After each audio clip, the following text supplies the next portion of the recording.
இயேசு கிறிஸ்து ரத்தம் சிந்தினார்.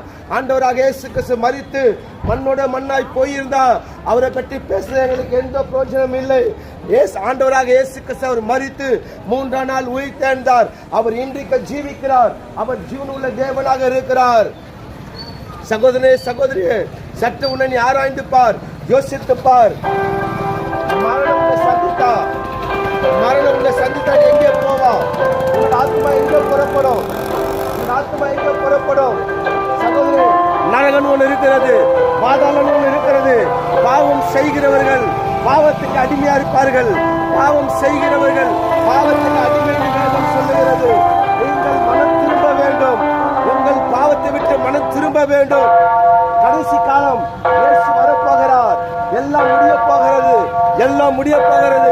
அவர் சொன்ன என்னென்ன வார்த்தைகள் இந்த சத்திய வேதாகமத்துல அவர் என்ன சொன்னாரோ இன்னைக்கு தீவிரமாக நிறைவேறிக் கொண்டிருக்கிறது. சகோதரனே சகோதரி, இயேசு வரப்போகிறார்.